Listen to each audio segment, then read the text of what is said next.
Assalamualaikum warahmatullahi wabarakatuh.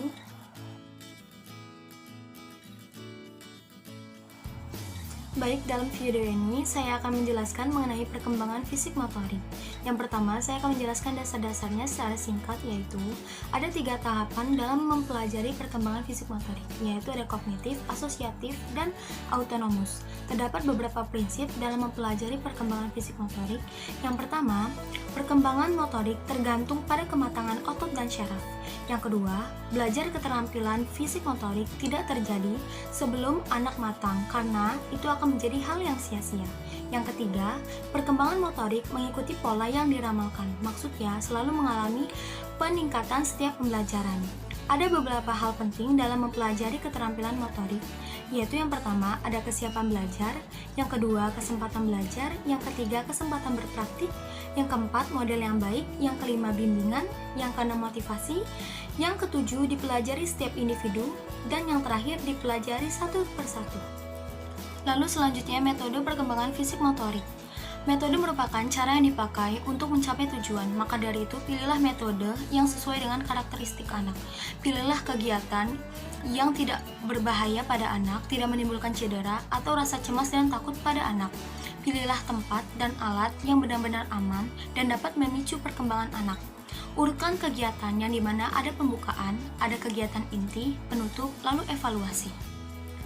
Lalu selanjutnya ada teori perkembangan fisik motorik. Perkembangan fisik motorik adalah perkembangan dengan mengendalikan gerakan jasmaninya yang melibatkan otot, syaraf, urat yang terkoordinasi. Menurut Harlock, perkembangan motorik diartikan sebagai perkembangan dari unsur kematangan pengendalian gerakan tubuh dan otak sebagai garis pusatnya. Perkembangan motorik itu dibagi menjadi 2, yaitu ada perkembangan motorik kasar dan halus. Motorik kasar sendiri ialah menggunakan otot-otot besar seperti berlari, berjalan, melempar, dan motorik halus itu menggunakan otot-otot halus atau kecil seperti menulis, menggunting, atau mewarnai. Lalu selanjutnya ada tahap perkembangan dan pertumbuhan fisik motorik pada anak. Biasanya umur 1 tahun anak dapat berjalan, berpegangan, atau memukul-memukul. Anak usia 2 tahun anak dapat melompat di tempat atau menyobek kertas.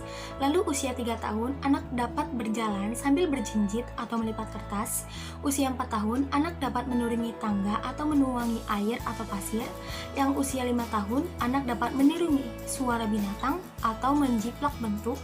Dan usia 6 tahun, anak dapat melakukan atau melatih kelenturan, keseimbangan, dan lain-lain. Lalu selanjutnya ada ruang lingkup perkembangan fisik motorik. Yang pertama ada gerakan lokomotor, yaitu memindahkan tubuh dari satu tempat ke tempat lain seperti berjalan.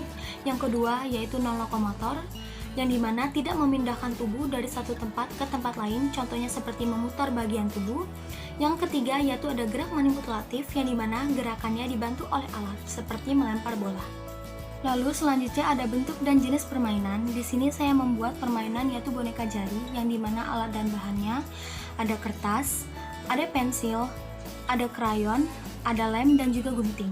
Cara bermainnya yaitu apabila ketika sudah jadi, boneka ini dimasukkan pada jari. Dan tujuan pada pembuatan permainan ini untuk melatih perkembangan motorik halus anak melalui menggunting, menempel, dan juga mewarnai. Lalu untuk perkembangan fisik motorik melalui permainan kreatif, saya sarankan yaitu permainan kucing-kucingan, yang dimana pilihlah 5 orang atau lebih anak untuk menjadi si kucing dan sisanya menjadi si tikus. Kemudian cara mainnya, si kucing akan mengejar si tikus sampai si tikus itu tertangkap. Untuk indikatornya sendiri dalam permainan ini, saya sangat berharap bahwa kekuatan dan daya tahan tubuh anak dapat memadai dan memungkinkan anak untuk melakukan gerakan dengan waktu yang cukup lama dalam berlari. Lalu yang kedua, ada kecepatan yang dipengaruhi oleh kekuatan dan daya tahan tubuh pada anak dapat mempermudah anak untuk menangkap atau menghindar. Lalu kelincahan dan reaksi anak mulai terlatih pada permainan ini. Contohnya seperti supaya anak menghindari dari tangkapan si kucing. Lalu selanjutnya ada program pembentukan kesegaran jasmani. Yang pertama yaitu ada sikap duduk. Kita bisa menyuruh anak untuk melakukan duduk berselonjor. Usahakan anak dapat menyentuh jari kakinya. Lalu ada sikap permulaan, membentuk huruf L, duduk membentuk huruf L. Lalu pembentukan keseimbangan seperti berdiri pada satu kaki. Lalu pembentukan kekuatan seperti mendorong dinding, ini dapat membantu anak untuk mengembangkan lengan dan bahunya, lalu menggantung dan mengangkat tubuh. Kemudian ada sit up. Lalu kemudian ada beberapa unsur mengenai kesegaran jasmani. Yang pertama ada kekuatan, yang kedua daya tahan, yang ketiga yaitu ada kecepatan, lalu ada kelincahan, lalu ada kelenturan, reaksi, ketetapan, kesinambungan, lalu koordinasi dan daya otot. Lalu selanjutnya ada perencanaan, pelaksanaan, dan kemudian penilaian kegiatan fisik motorik di dalam TK. Yang pertama yaitu perencanaan. Perencanaan yaitu menentukan tujuan, yang biasanya tujuan tersebut ditulis pada indikator. Yang kedua yaitu pemilihan bentuk kegiatan yang dilaksanakan sesuai dengan tingkat karakteristik anak. Lalu yang ketiga ada pemilihan alat dan bahan yang digunakan yaitu multifungsi, dapat bertahan lama, tidak berbahaya, dan dapat menyesuaikan perkembangan anak. Lalu pilihlah metode, yang dimana ada metode pemberian tugas, karya wisata, praktik langsung, unjuk kerja, demonstrasi, bercakap-cakap, bercerita. Lalu, apabila perencanaan sudah ditetapkan, maka program yang ditetapkan apabila dilaksanakan setiap hari, maka ditulis dalam buku RKH atau rencana kegiatan harian, atau apabila dilaksanakan dalam setiap seminggu sekali, maka ditulis dalam buku RKM yaitu rencana kegiatan mingguan. RKH dan RKM merupakan isi dari kegiatan program yang sudah ditetapkan.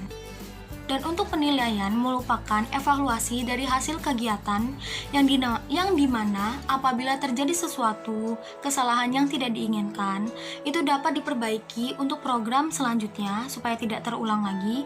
Lalu untuk hasil dari perkembangan si anak, apabila anak mengalami kekurangan atau belum maksimal, bisa dikonsultasikan dan diberitahu kepada masing-masing wali murid. Cukup sekian penjelasan beberapa dari saya mengenai perkembangan fisik motorik. Apabila ada kekurangan dan kesalahan, saya mohon maaf. Semoga video ini bermanfaat bagi kalian semua. Saya akhiri. Wassalamualaikum warahmatullahi wabarakatuh.